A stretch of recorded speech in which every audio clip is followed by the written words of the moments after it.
Sri Lanka ප්‍රථම වරට SLT 4G වෙතින් දැන් Pio TV නරඹන්න. ඉදිරියටම ගෙන යන SLT 4G. ලෙන්ගතුකම වැඩි කරගන්න ලව්ජු රුපියල් 50ට අඩු කළා. මාමේ එන්න අපිට එකක් බොමු.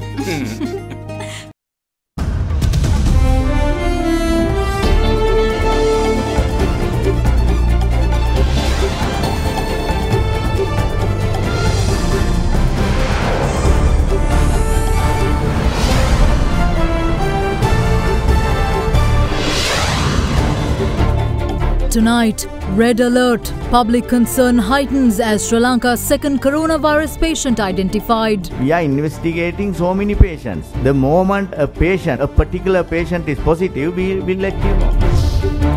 Red line. Authorities warn public of stern action against quarantine non-compliance. Bells and whistles. The government announces comprehensive fuel price revisions with tangible benefits soon. Bright future. President Gotabaya Rajapaksa says that Sri Lanka's future economy must centre on a highly trained workforce. All this and much more coming up on this Thursday, the 12th of March 2020. From AdaDerana, this is AdaDerana First at 9. හැටනමයි අනුහතට SMS කර රුපියල් මිලියන 3ක මුල් තැන්ගේ උපකරණ දිනාගෙන අවුරුද්දෙම කුස්සිය time save කරගන්න. Live from Studio 24 in Colombo.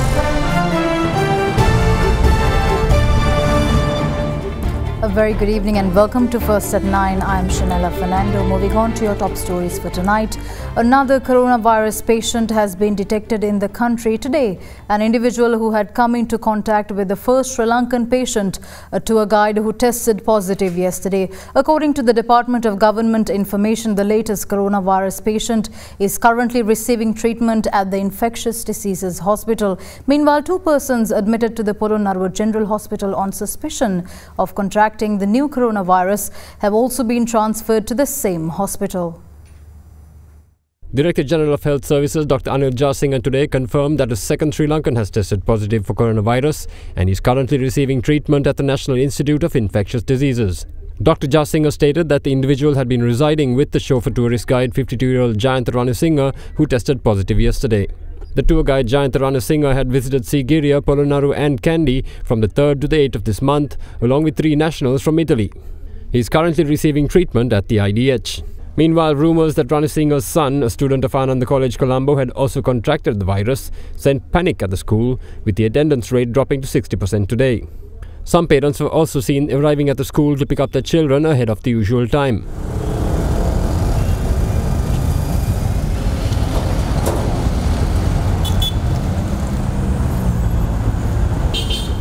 Meanwhile, public unrest was reported in Mattegura today among residents living in close proximity to the house of the infected person. Public health inspectors and doctors in charge of the area later intervened to calm the situation down. Meanwhile, 2 individuals were admitted to the Polonnaruwa General Hospital this morning on suspicion of contracting the coronavirus. The duo was identified as a 43-year-old quarantined at Kandakadu and a 50-year-old pilgrim from Somawathiya in Polonnaruwa. Perusing their travel history, Director of the Polonnaruwa General Hospital Dr. Sampath Indika Kumara stated that both the individuals had visited Italy. They were then transferred to the Infectious Diseases Hospital. According to the Director of the Chilau General Hospital, 2 more individuals admitted to the hospital on suspicion of contracting the virus were later transferred to the Kurunegala Teaching Hospital for a further assessment of the situation. They were identified as a 27-year-old man from Italy and a 25-year-old woman from Dubai. According to the latest statistics from the Ministry of Health, 29 people are receiving treatment at a number of hospitals across the country on suspicion of having contracted the virus. 21 Sri Lankans and 8 foreigners are among the group. Yes, very confident. We have only one. What about the Chilo patient who is under test? We have to get the results. We are investigating not only on Chilo patient. We are investigating so many patients. So nothing special about Chilo patient. The moment a patient, not Chilo, I mean a particular patient is positive, we will let you know. More than us, I get inquiries from various sectors, various sources. You know, I don't know why this much of suspicion. So may become positive, may become negative. We'll let you know. Meanwhile, more than 700 people from South Korea, Italy and Iran are now being quarantined at the facilities located in Batiklo and Kandakadu. The quarantine operations are carried out by a team of army specialists trained in quarantine processes led by Colonel Dr. Shavin Semage. Meanwhile, a hartal was launched in Batiklo and Kathankuri, protesting the conversion of the Batiklo private campus building into a quarantine facility. In the face of such protests, the hotel owner has volunteered to transform his own hotel into a quarantine centre. According to its owner, HDR Priyantha, considering the current national need, the 15-room hotel in Hangvalla will be handed over to the Ministry of Health. Meanwhile, the Ministry of Small and Medium Enterprises has introduced a hotline to assist local SME entrepreneurs facing difficulties due to the health concerns prompted by the novel coronavirus. The Ministry of Education, meanwhile, announced the closure of all schools in the country up until the 20th of April. The move was made to prevent large gatherings following fears of the spread of the virus. In news from around the World Health Organization has declared the worldwide outbreak of the new coronavirus a pandemic, with more than 118,000 cases in 114 countries and 4,291 deaths being reported. In the days and weeks ahead, we expect to see the number of cases, the number of deaths, and the number of affected countries climb even higher. WHO has been assessing this outbreak around the clock, and we're deeply concerned both by the alarming levels of spread and severity and by the alarming levels of inaction. We have therefore made the assessment that COVID-19 can be characterized as a pandemic. Countries must take a whole of government, whole of society approach built around a comprehensive strategy to prevent infections, save lives, and minimize impact. The virus continued to spread in the United States and appeared in new countries including Bolivia, Honduras and Turkey, while Indonesia, Bulgaria and Sweden recorded their first deaths. US President Donald Trump has announced travel restrictions on 26 European countries with effect from tomorrow in a bid to combat the spread of the coronavirus. We have been in frequent contact with our allies, and we are marshaling the full power of the federal government and the private sector to protect the American people. I am confident that by counting and continuing to take these tough measures, we will significantly reduce the threat to our citizens, and we will ultimately and expeditiously defeat this virus. To keep new cases from entering our shores, we will be suspending all travel from Europe to the United States for the next 30 days. The new rules will go into effect Friday at midnight. These restrictions will be adjusted subject to conditions on the ground. There will be exemptions for Americans who have undergone appropriate screenings, and these prohibitions will not only apply to the tremendous amount of trade and cargo, but various other things as we get approval. Anything coming from Europe to the United States is what we are discussing. These restrictions will also not apply to the United Kingdom. Meanwhile, as cases continued to rise, India suspended all tourist visas until the 15th of April and said it would quarantine travellers arriving from 7 virus-hit countries.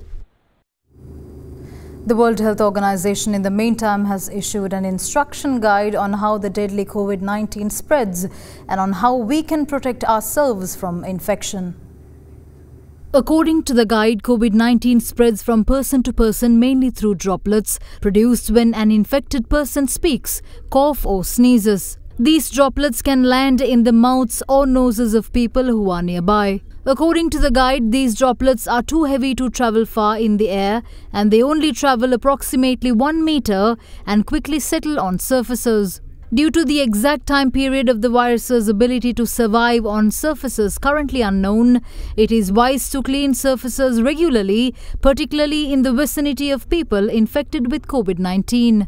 Due to hands touching many surfaces which can be contaminated with the virus, the guide instructs people to avoid touching eyes, noses or mouths, since contaminated hands can transfer the virus from surfaces. When coughing or sneezing, cover your nose and mouth with the bend of your elbow or use a disposable tissue. After using the tissue, discard it immediately into a closed bin. According to the guide, the most effective way to prevent the spread of the novel coronavirus is the frequent cleaning of hands using an alcohol-based hand wash or soap and water. Police media spokesperson, Inspector of Police Jalia Senaratne today highlighted that under Article 3 of the Quarantine and Prevention of Diseases Ordinance of 1879, non-compliance with government-mandated quarantine processes may result in a jail term of 6 months. Meanwhile, the police headquarters also announced action against people spreading disinformation with regard to the novel coronavirus. සෞඛ්‍ය අමාත්‍යාංශ උපදෙස් අනුව තමයි මේ කටයුතු නිරවධාන කටයුතු වෙන්නේ. විශේෂයෙන් කියන්න තියෙන දේ ශ්‍රී ලංකාවට පැමිණෙන අයවලුන් නැවත දැනුවත් කරන ශ්‍රී ලාංකිකයන් පැමිණෙනවා නම් ඔවුන් අනිවාර්යයෙන් මේ සම්බන්ධව සහයෝගය දිය යුතුයි. සහයෝගය නොදීින්ද හේතුව පුද්ගලික කාරණයක් නම් ඔවුන් නැවත ඔවුන්ගේ ගම් රටවල් එහෙම නැත්නම් තමා හිටපු රාජ්‍ය රටවල් වලට ආ යුතුයි. එහෙම නොසේ නම් තිබෙනා වූ වගකීම් නිසියාකාරව එම ආයතනයන් විසින් කටයුතු කරනු ඇත. ශ්‍රී ලංකාවේ නීතිය යටතේ රෝග නිරෝධායනය සහ රෝග වැළැක්වීම පිළිබඳව ආඥා පනතක් තියෙනවා. මේ පනත යටතේ නිසි බලධාරිය හැටියට කටයුතු කරන්නේ සෞඛ්‍ය සේවා අධ්‍යක්ෂ ජනරාල්තුමා. මේ පනතේ විධිවිධාන උල්ලංඝනය කිරීම හෝ මේ පනත යටතේ පනවා ඇති රෙගුලාසි උල්ලංඝනය කරලා මහේස්ත්‍රාත් අධිකරණයේදී වර්ධකරු වුණොත් මාස 6ක් දක්වා සිර දඬුවම් දෙන්න හෝ රුපියල් 2000 සිට රුපියල් 10000 දක්වා දඩයකට හෝ ඒ දඬුවම් දෙකටම යටත් වෙනවා. In the backdrop of false rumours of new cases of infections being circulated on social media, the police headquarters has announced action against rumour mongers. Meanwhile, the WHO also cautions the public to not fall prey to misinformation and rumours, especially given there being an outbreak of disease, as malicious rumours are capable of spreading faster than the virus itself. When people have the wrong information, they can make decisions which are actually harmful to themselves and to others. For example, people are sharing information online about treatments that are not proven. We're also seeing fear based on misinformation, driving stigma and discrimination towards Chinese people. In all of our response teams on the ground, we have risk communications experts embedded as part of those teams, so we can support countries to be getting the right information out to their populations too. Please, don't share misinformation or the wrong facts online with your friends and families, but please do share information from us at WHO as well as advice from your local health authorities. Following the cabinet meeting held last night where the topic of retail fuel price cuts was taken up for discussion, Minister of Transportation, Power and Energy Mahinda Amaravira says that the government aims to put forward a comprehensive fuel price revision proposal comprising of a trickle-down relief package including bus fares, transportation and other related benefits for the public. Minister of Transportation, Power and Energy Mahinda Amaravira participated in the weekly cabinet media briefing today, where the eagerly awaited decision on retail fuel cuts was announced. ඔව් ලෝක වෙළඳ පොලේ ඉන්ධන මිල අඩුවීමක් තිබෙනවා. අපි ඒක පිළිගන්න. ඒ වගේම එම අඩුවීම වරින් වර ඉහළ පහළ යන තත්ත්වෙකුත් තියෙනවා. මේ පිළිබඳව අපි අතිගරු ජනාධිපතිතුමත් ගරු අග්‍රාමාත්‍යතුමත් සමග ඊයේ දිනේත් සාකච්ඡා කරා. මේක එක සැරේට අපි ගන්න තීන්දුව ඒක ජනතාවට අතරට යනවද කියන සැකය අපිට තියෙනවා. ඒ වගේම අපි සඳහන් කරන්න ඕන මේ විරුද්ධ පක්ෂය අපිට චෝදනා කරනවා මිල සූත්‍රයේ තිබුණා නම් ඉන්ධන මිල එන ගාණ පිළිබඳ. මං කනගාටු වෙනවා එක්සත් ජාතික පක්ෂයට තාම බැරි වෙලා තියෙන එක ගානකටවත් වෙන්නේ. මංගල සමරවීර හිටපු මුදල් ඇමතුමා කියනවා රුපියල් 98ට දෙන්න පුළුවන්. සජිත් ප්‍රේමදාස හිටපු විපක්ෂ නායකතුමා කියන රුපියල් 60 ගන්නකට දෙන්නම්. ඒ වගේම එක්සත් ජාතික පක්ෂයට සම්බන්ධ වෘත්තීය සමිති කියනවා 74ට දෙන්නම්. හර්ෂ තව එකක් කියනවා, ඉරාන් තව එකක් කියනවා. මේ ඉන්ධන එහෙ මිලක් තිබුණා කියලා ඒක වාෂ්ප වෙලා අපේ ටැංකි වලට එන්නේ නැහැ. ඒවා ප්‍රවාහනය කරන්න ඕන. ඒවට නැව් ගාස්තු ගෙවන්න ඕන. මේ සියලු ගණන් එකතු වෙනවා. පහුගිය මාස ගණනාවක් තිස්සේ ඉන්ධන මිල වැඩි වෙලා තිබුණා. ඒ වෙලාවේ මේ මිල ගැලපුවා නම් රුපියල් 12ක වැඩිවීමකට තමයි විකුණන්න තිබුණේ. අපි එහෙම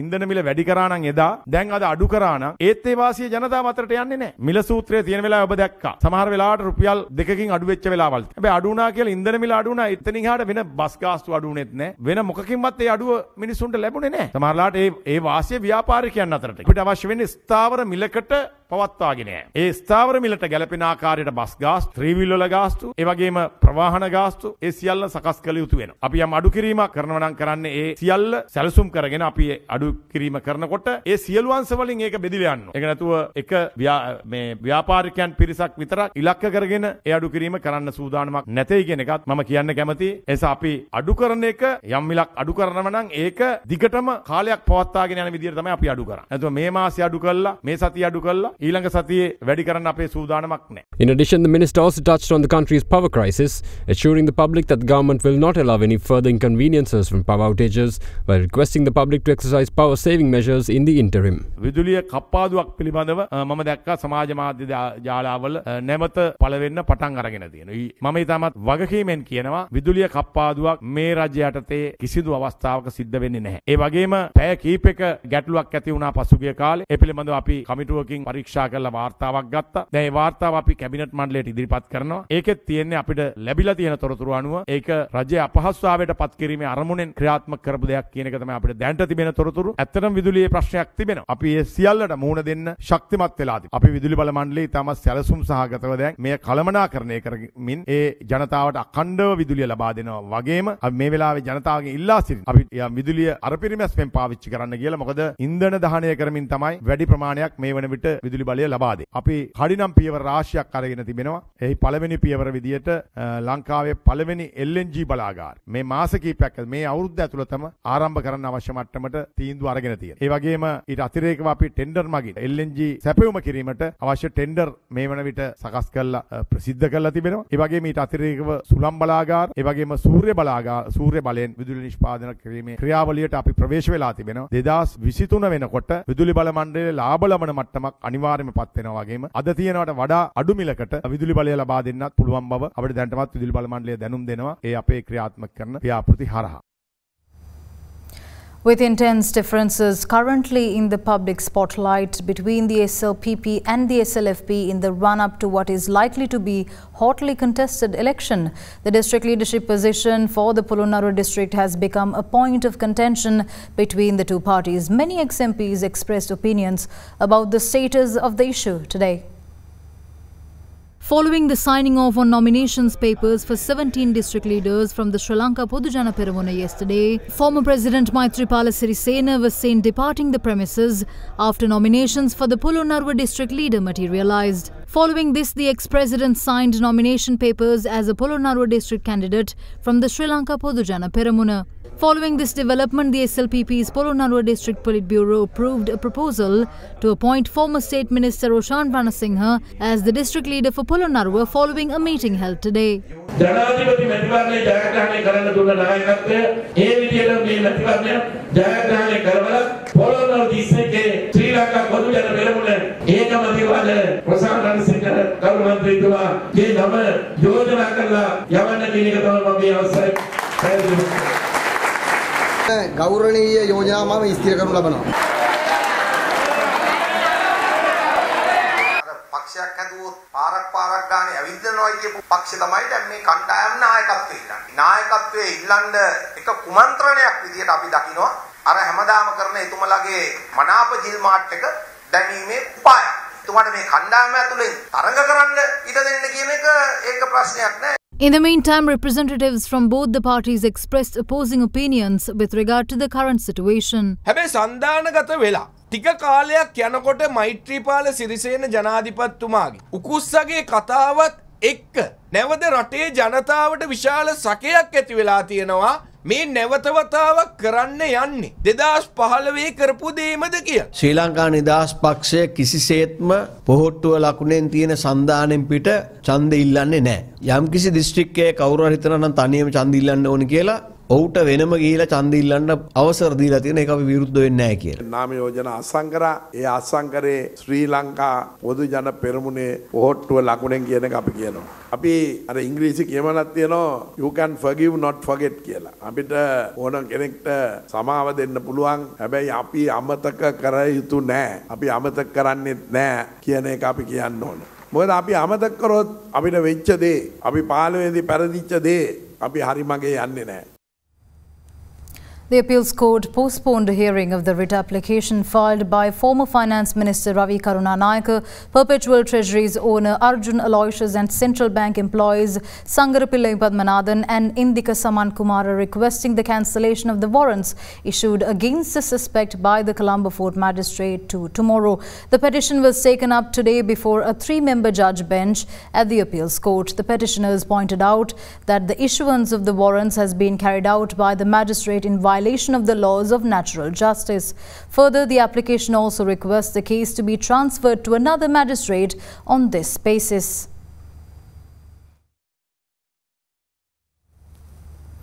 Now, President Gotabaya Rajapaksa has requested the heads of research organizations in the country to find ways and means to uplift a small country like Sri Lanka with a comparatively small population and economy. Since the current global economy is based on knowledge, the President stated that the Sri Lankan economy must be developed with a focus on a training and efficient workforce.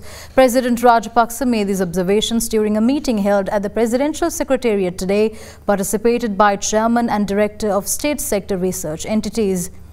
Head of Hector Kobbakaduwa Agrarian Research and Training Institute, National Science Foundation, Arthur C. Clarke Institute for Modern Technologies and Institute of Post-Harvest Technology were among the participants.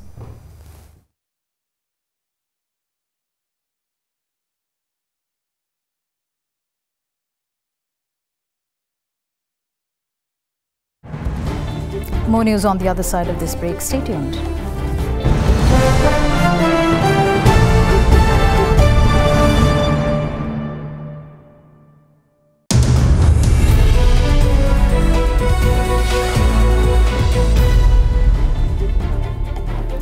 Welcome back in your business news. Sri Lankan stocks closed at a new 8-year low today amid the fears of the novel coronavirus. The all-share price index closed 194.97 points down at 5,019 points. The S&P SL20 index of liquid stocks closed down 4.39% after falling over 5% in intraday trading, triggering the second circuit breaker for the week. Market turnover reached 514 million rupees while 21 stocks gained and 169 fell. Index heavy John Keel's holdings closed down 4.70 rupees at 131 rupees, contributing most to the ASPI's fall. Now here's a brief report on today's market performance.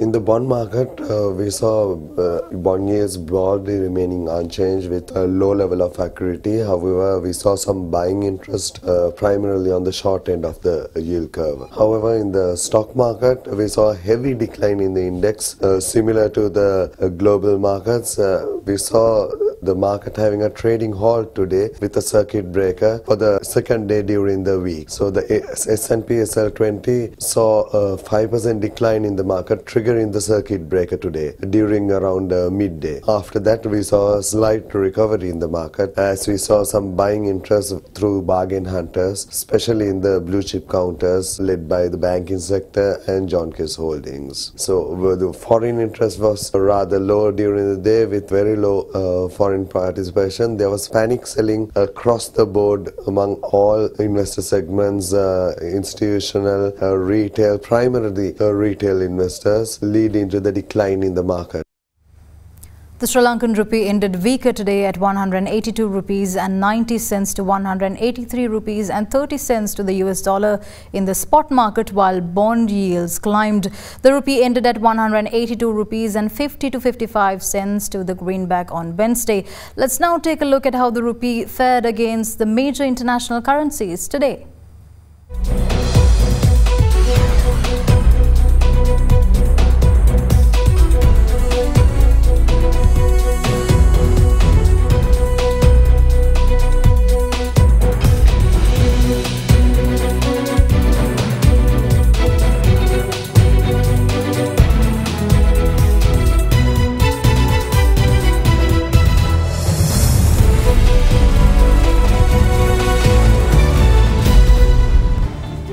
We'll return after the commercial break. Stay tuned.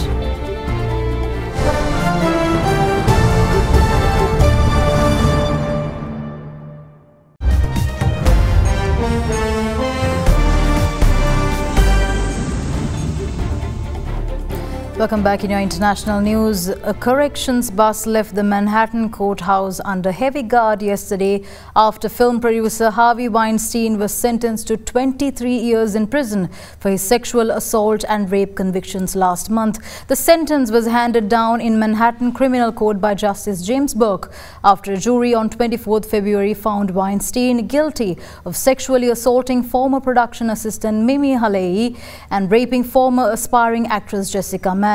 More than 100 women, including famous actresses, have accused Weinstein of sexual misconduct, stretching back decades, fueling the Me Too movement against sexual abuse and harassment. Weinstein, who addressed the court while sitting in a wheelchair, said he was worried about thousands of men being denied due process in the Me Too era. In a rambling statement, he said he was confused and that he believed he had great times with these people, referring to these women. Weinstein has denied the allegations and said that any sex was consensual.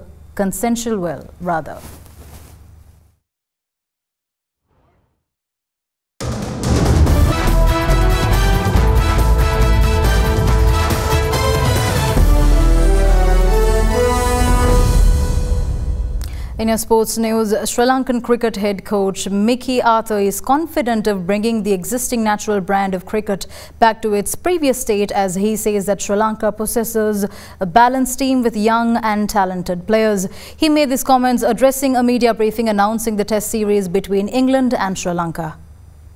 We're really confident, but first of all, you've got to stay up with the trends in world cricket, and then you sort of kind of look at the brand that you want to play from there, and then you find the players that fit that brand. We certainly think, albeit we've got some very young players, we've got some very exciting players, we've got some very skilled players, intermingled with a couple of experienced players, Angelo, Chandimal, Saranga, Lakmal. We feel we've got the balance right, and we're working day in and day out to make sure that our brand is attractive, our brand is positive, but ultimately it's got to be sustainable and lead to positive results. So that's been our focus. That's been our focus around training. And as I say, that started in Zimbabwe, albeit conditions were very, very difficult to play that type of cricket in. Meanwhile, the head coach also touched on the team's plans for the upcoming test match. We're preparing as best we can to do our disciplines as best we can. Obviously, we will prepare and analyse England as any team would and find what we think could be potential weaknesses. But at the moment, we're just very much focused on getting our team spot on, getting our disciplines spot on, and working on what we can control at the moment. With that, we wrap up tonight's edition of First at 9. Thank you for joining. I'm Shanella Fernando. Good night.